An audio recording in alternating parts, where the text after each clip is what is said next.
우리 시편 119편 147절에서 148절까지의 말씀입니다.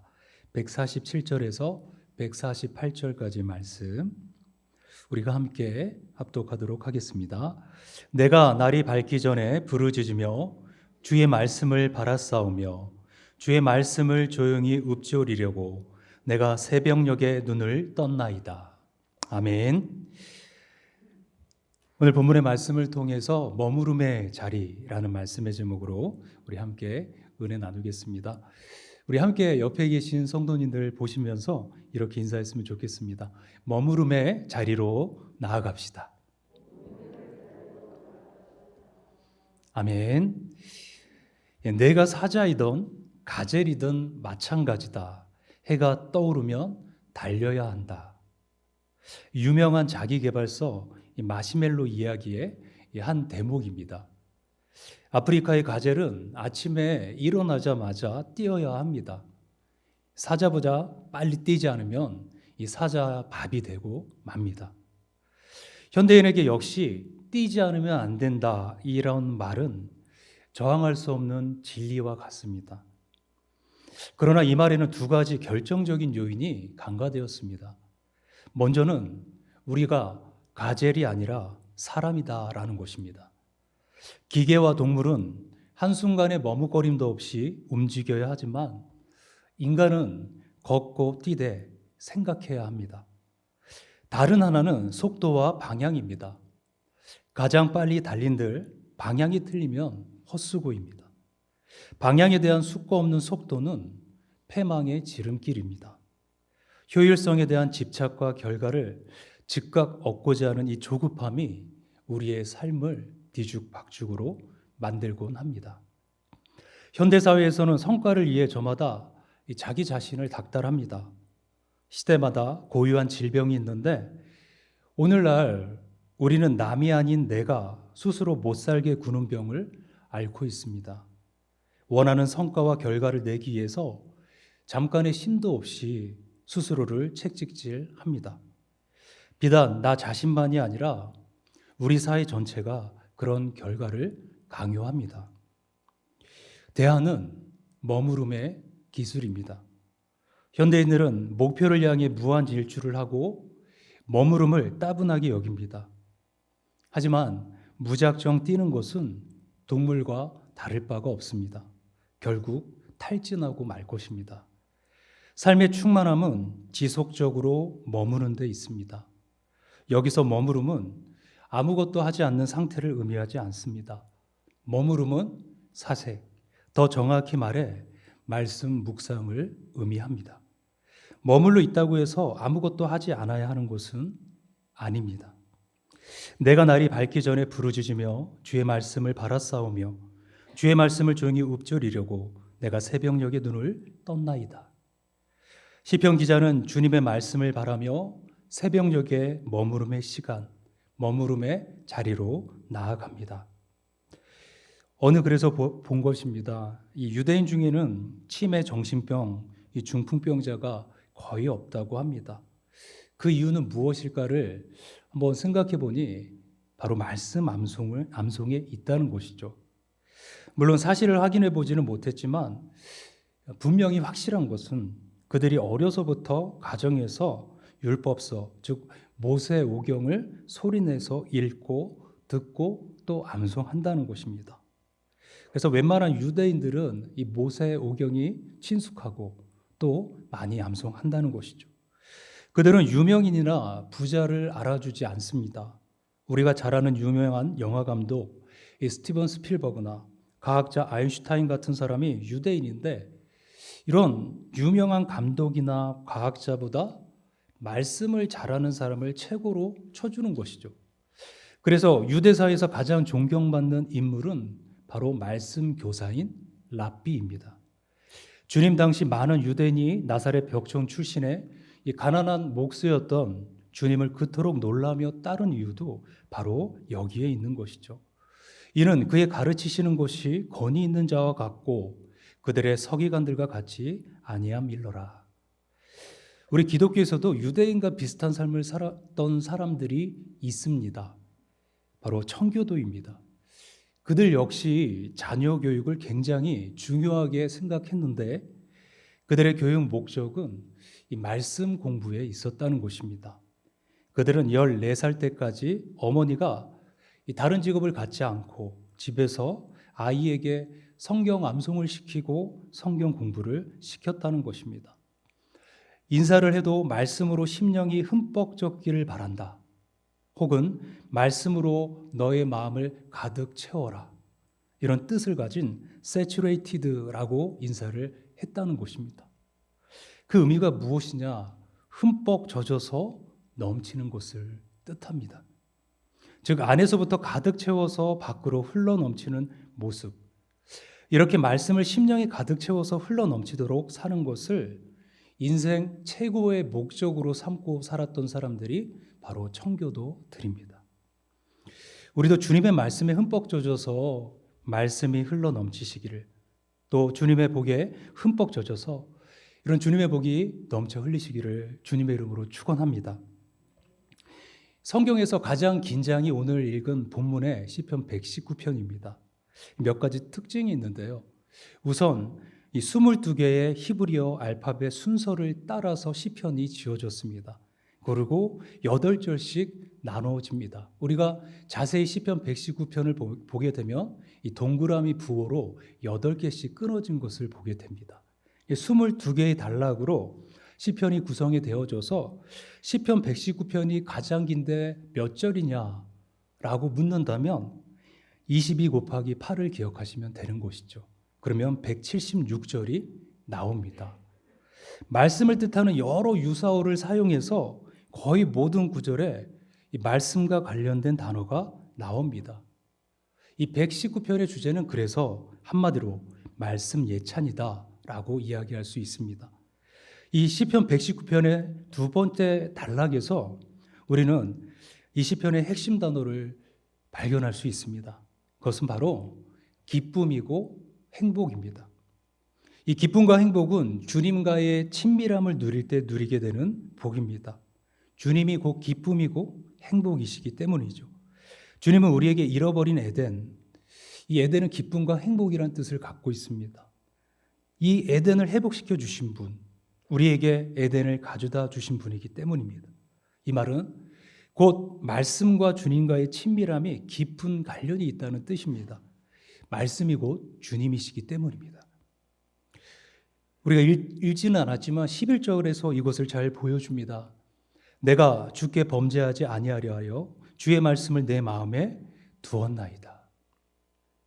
시인이 기쁨과 행복의 삶을 누린 비결입니다. 우리가 잘 아는 대로 인생의 모든 불행은 주님과의 멀어짐 혹은 단절, 다시 말하면 주님과 친밀하지 못한 데서 오는 것입니다. 그 중심에 무엇이 있습니까? 죄가 있습니다. 죄는 우리를 주님과 멀어지게 하고 주님과의 관계를 단절시켜서 친밀감을 갖지 못하도록 만듭니다. 그래서 죄를 주님과 우리 사이를 가로막는 담이라고 합니다. 이 죄 때문에 아담과 하와가 기쁨과 행복의 상징인 그 에덴 동산에서 쫓겨나게 됐습니다. 이런 그들에게 찾아온 것은 두려움이고 부끄러움이고 노동의 수고와 해산의 고통이었습니다. 인생이 참된 기쁨과 행복을 잃어버린 이유가 바로 여기에 있는 것이죠. 그런데 말씀이 죄를 막아내는 방패이고 죄를 죽이는 백신이 된다는 것입니다. 그래서 시인은 죄로부터 자신을 지켜내기 위해서 말씀을 자기 마음에 두었다 이렇게 고백합니다. 여기서 두다라는 말은 이 원어로 차판이라고 하는데 간직하고 저장하고 비축한다라는 뜻입니다. 좀 더 풀어 말씀드리면 소중한 물건이나 사람을 숨겨놓고 안전하게 지킨다라는 의미입니다. 오늘 시인은 말씀을 그렇게 하고 있다는 것이죠.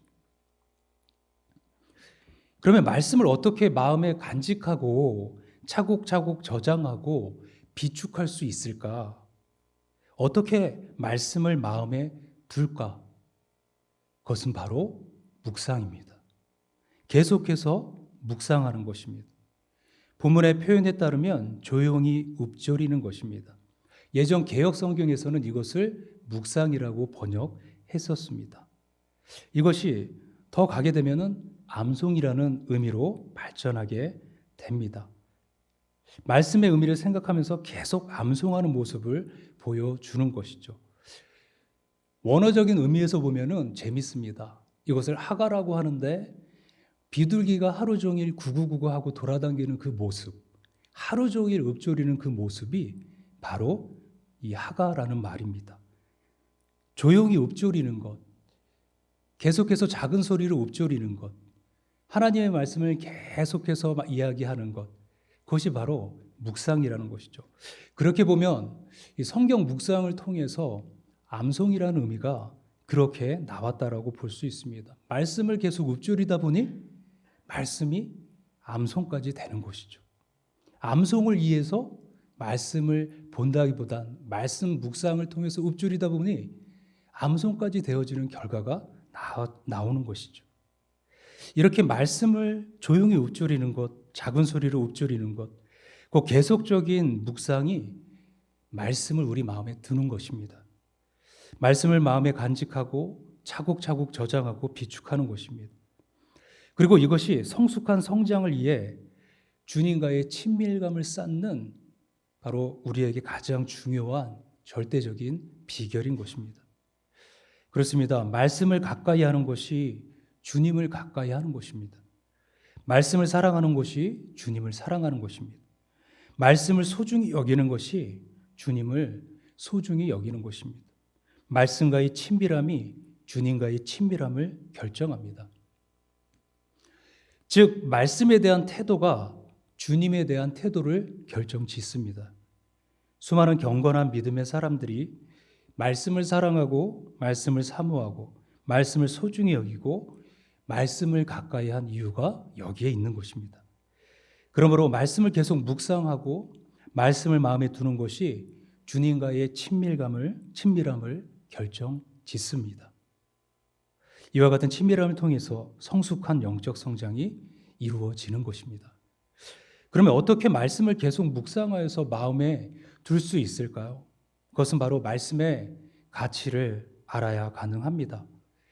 사람은 가치를 추구하는 존재입니다. 자신이 생각해서 가치가 있다고 판단하는 것에 시간과 열정과 물질을 아낌없이 투자하게 됩니다. 앞에서 두다에 해당하는 이 원어 차판이라는 말을 말씀드렸습니다. 간직하다, 숨기다라는 뜻이 있다고 했는데 이것은 너무 소중하고 중요하기 때문에 깊이 숨겨놓는 것 혹은 깊이 간직하는 것을 뜻합니다. 우리는 귀중품을 함부로 여기저기 던져놓지 않습니다. 잃어버리지 않도록, 훔쳐가지 못하도록, 함부로 망가뜨리지 못하도록 소중히 간직하거나 은밀한 곳에 깊숙이 숨겨놓습니다. 그러므로 하나님의 말씀을 마음에 두려면, 즉 말씀을 계속해서 묵상하려면 말씀을 보물처럼 소중히 여겨야 합니다. 말씀을 존중해야 합니다. 그래야 마음 깊이 간직하기 위해서 계속해서 작은 소리로 읊조리게 되는 것입니다. 그렇다면 이런 가치를 결정짓는 것은 무엇입니까? 그것은 바로 유익입니다. 사람은 자기에게 유익한 것이라야 가치가 있다고 생각합니다. 아무리 가치를 말해도 자기에게 유익하지 않으면 가치가 있다고 생각하지 않습니다. 우리가 이 자리에서 아무리 말씀을 나눠도 말씀의 중요함을 함께 나눠도 이것이 나에게 결코 별 유익이 없다라고 생각한다면 가치를 느낄 수 없다는 것이죠. 그러나 오늘 하나님이 우리에게 나누게 하시는 이 말씀 속에서 우리는 그 가치를 분명히 발견하게 될 것입니다. 본문에서 시인은 말씀을 마음에 두게 된 이유를 14절에서 이렇게 노래합니다. 내가 모든 재물을 즐거워한 같이 주의 증거들의 도를 즐거워하였나이다. 새 번역의 그 번역으로 다시 한번 말씀드리면 주의 교훈을 따르는 이 기쁨은 큰 재산을 가지는 것보다 큽니다. 이렇게 고백합니다. 말씀이 주는 기쁨이 세상의 모든 재물이 주는 기쁨보다 더 크다라는 고백입니다. 사실 재물이 주는 기쁨은 실로 큽니다. 우리가 이것 때문에 울고 웃는 것이 인생이고 이것 때문에 온갖 고생을 하고 심지어는 수모와 수치를 참기도 하는 것이죠. 왜 그렇습니까? 그만한 유익이 있기 때문입니다. 그런데 시인은 이런 재물보다 말씀이 자신에게는 더 유익하다는 것입니다. 더 큰 보람과 기쁨을 준다는 것이죠. 그래서 말씀이 그에게는 최고의 가치가 된 것입니다. 그래서 그는 이 소중한 주의 말씀을 마음에 두기에 작은 소리로 읊조리게 된 것입니다. 주의 말씀을 사랑하여 종일 작은 소리로 읊조리고 늘 읊조리고 조용히 읊조리며 새벽녘에 눈을 뜨고 주의 말씀으로 말미암아 하루에 7번씩 찬양했습니다. 말씀에 대한 유익을 통해 말씀의 가치를 분명히 알았기 때문입니다. 다윗도 같은 고백을 시편 19편에서 노래합니다. 여호와의 율법은 완전하여 영혼을 소성시키며 여호와의 증거는 확실하여 우둔한 자를 지혜롭게 하며 여호와의 교훈은 정직하여 마음을 기쁘게 하고 여호와의 계명은 순결하여 눈을 밝게 하시도다. 여호와를 경외하는 도는 정결하여 영원까지 이르고 여호와의 법도 진실하여 다 의로우니 금 곧 많은 순금보다 더 사모할 것이며 꿀과 송이 꿀보다 더 달도다. 아멘. 우리가 주님과의 친밀함을 쌓기 위해 여러 가지 경건의 훈련들을 합니다. 특별히 성경 읽기와 성경 쓰기를 통하여서 근년 동안 우리 많은 성도님들이 말씀을 마음에 두는 훈련을 하였습니다. 이런 말씀과 관련된 경건 활동이 성공하려면 시인처럼 그리고 다윗처럼 말씀의 유익을 깊이 경험하는 것입니다.